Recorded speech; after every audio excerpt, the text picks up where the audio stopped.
ചെറുപ്പത്തിൽ കോളേജിൽ നിന്നും സ്കൂളിൽ നിന്നും നമ്മുടെ മാതാപിതാക്കളിൽ നിന്നും പഠിച്ച കുറച്ച് നുണകളെക്കുറിച്ച് നമുക്ക് നോക്കിയാലോ ഇന്ന്.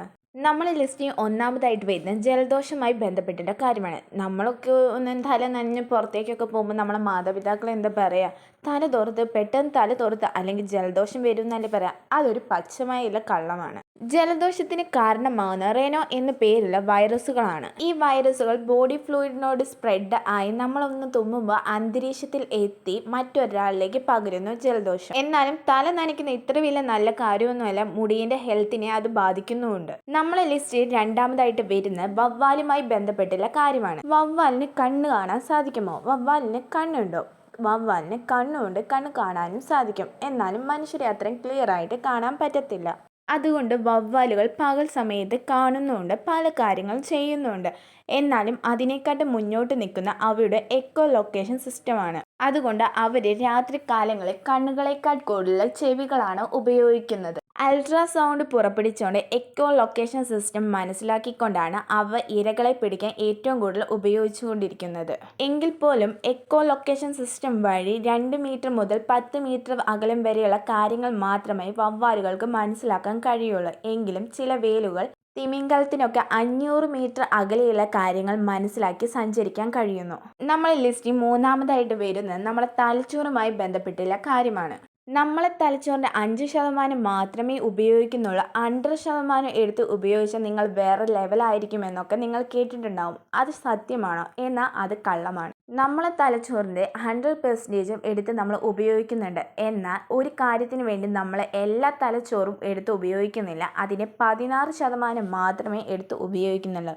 ഉദാഹരണത്തിന് ഒരു വീട് പണിതു, നമുക്കിപ്പോൾ ബാത്റൂമിൽ പോകണമെങ്കിൽ ബാത്റൂമിലത്തെ ലൈറ്റ് മാത്രമല്ലേ ഇടുള്ളൂ. ഒരു റൂമിലേക്ക് പോകണമെങ്കിൽ ആ റൂമിൻ്റെ ലൈറ്റ് ഇടും. അതേപോലെയാണ് നമ്മളെ തലച്ചോറിൻ്റെ കാര്യം. എവിടെയാണ് എന്താണ് ആവശ്യം അത് മാത്രമേ നമ്മളെ തലച്ചോറ് ഉപയോഗിക്കുന്നുള്ളൂ. നമ്മളെ ലിസ്റ്റിൽ നാലാമതായിട്ട് വരുന്നത് ഡൈനോസറുകളുമായി ബന്ധപ്പെട്ടുള്ള കാര്യമാണ്. നമ്മൾ ഈ ലോകത്ത് നിന്ന് ഡൈനോസറുകൾ എങ്ങനെയാണ് ഇല്ലാതായത്? ഇതിനെക്കുറിച്ച് പലതരത്തിലുള്ള പഠനങ്ങളുണ്ട്. ഒരുപാടേറെ സ്ഫോടനങ്ങൾ നടന്നത് ആയതുകൊണ്ടും ഒരുപാട് ചിഹ്നഗ്രഹങ്ങൾ ഭൂമിയിലേക്ക് പതിച്ചായും, എന്നാലും ഇതിലേക്ക് മുന്നോട്ട് നിൽക്കുന്നത് ആകാശത്ത് നിന്ന് ഭൂമിയിലേക്ക് വലിയൊരു ചിഹ്നഗ്രഹം പതിച്ചതുകൊണ്ടാണ് ഈ ലോകത്ത് നിന്ന് ഡൈനോസറുകൾ ഇല്ലാതായതെന്ന്. വലിയൊരു ചിഹ്നഗ്രഹം ഭൂമിയിലേക്ക് വന്ന് പതിക്കുമ്പോൾ 10,000-കണക്കിന് ആറ്റം ബോംബ് ഒരുമിച്ച് പൊട്ടുന്ന അവസ്ഥയാണ് ഭൂമിയിൽ ഉണ്ടാവുന്നത്. അതിൻ്റെ ഇമ്പാക്റ്റ് ആയിട്ടാണ് ഡൈനോസറുകൾ ഈ ഭൂമിയിൽ നിന്ന് ഇല്ലാതായതെന്ന്. വലിയൊരു ചിഹ്നഗ്രഹം വന്ന് പതിച്ചതുകൊണ്ട് മാത്രമല്ല, ചിഹ്നഗ്രഹം വന്ന് പതിച്ച സമയത്ത് ഒരുപാട് പൊടിപടലത്തിലും അന്ധകാരത്തിലും മൂടിയിരുന്നു. സൂര്യരശ്മികൾക്ക് ഭൂമിയിലേക്ക് വന്ന് പതിക്കാൻ കഴിഞ്ഞില്ല. അങ്ങനെ അനേകം കാലം ഭൂമി അങ്ങനെ നിന്നു. ഫുഡ് എടുക്കാൻ കഴിയാതെ വലിയ വലിയ ജീവികൾക്ക് ഭൂമിയുടെ ആവാസ വ്യവസ്ഥയെ തരണം ചെയ്യാൻ കഴിയാതെ ആണ് നമ്മളുടെ ഭൂമിയിൽ നിന്ന് ഡൈനോസറുകൾ ഇല്ലാതെയായത്. ഈ ഒരു കാര്യം സംഭവിക്കുന്നതിന് 30,000 മുതൽ 1,00,000 വരെ വർഷം വരെ എടുത്തിട്ടുണ്ട്. നമ്മളെ ലിസ്റ്റിൽ അഞ്ചാമതായിട്ട് വരുന്ന പക്ഷികളെ കുറിച്ചുള്ള കാര്യമാണ്. നമ്മൾ ചെറുപ്പത്തിൽ നമ്മളെ മാതാപിതാക്കൾ പറഞ്ഞു തന്നിട്ടുള്ള കാര്യമായിരിക്കും. നമ്മൾ കിളിക്കുട്ടിയെ തൊട്ട് കഴിഞ്ഞാൽ നമ്മളെ സ്മെല്ല് അമ്മക്കിളിക്ക് കിട്ടുകയും അമ്മക്കിളി കുഞ്ഞുങ്ങളെ ഉപേക്ഷിച്ച് പോകുമെന്ന് പറയുന്നത് നമ്മൾ കേട്ടിട്ടില്ലേ? യാഥാർത്ഥ്യത്തിലേക്ക് നോക്കുമ്പോൾ ഭൂരിഭാഗം കിളികൾക്കും സ്മെല്ല് മനസ്സിലാക്കാനുള്ള കഴിവില്ല. അപ്പം നമ്മൾ അവിടെ വന്നു എന്നും നമ്മൾ അതിനെ തൊട്ടു എന്നും എങ്ങനെ മനസ്സിലാവും? അതും നുണയാണ്. നമ്മളെ ലിസ്റ്റിൽ ആറാമതായിട്ട് വരുന്ന കടലുമായി ബന്ധപ്പെട്ടുള്ള കാര്യമാണ്. നമ്മൾ ജസ്റ്റ് ഒന്ന് ഗൂഗിൾ ചെയ്ത് നോക്കുമ്പോൾ കടലിനെക്കുറിച്ച് എത്രമാത്രം നമ്മൾ പഠിച്ചിട്ടുണ്ടെന്ന് നോക്കുമ്പോൾ 5% എന്നാണ് വരുന്നത്. എന്നാൽ ഇതും ഒരു വലിയ കള്ളമാണ്. NOAA എന്ന് പറയുന്നവർ സമുദ്രത്തിനെ കുറിച്ച് പഠിക്കുന്നവർ പറയുന്നത് 70% തൊട്ട് 80% വരെ സമുദ്രത്തിനെ കുറിച്ച് പഠിച്ചിട്ടുണ്ടെന്നാണ്. സമുദ്രത്തിൻ്റെ അടിത്തട്ടിനെക്കുറിച്ചും എവിടെയാണ് കുന്നുകൾ ഉള്ളത് എന്നും എവിടെയാണ് കിടങ്കോലുകൾ ഉള്ളതെന്നും അവരെടുത്ത് വ്യക്തമായ ഡാറ്റ ഉണ്ടെന്നാണ് അവർ പറയുന്നത്. നമ്മളെ ലിസ്റ്റിൽ ഏഴാമതായിട്ട് വരുന്നത് ഭൂമിയുടെ സെൻറ്റർ എവിടെയാണെന്നുള്ള കാര്യമാണ്.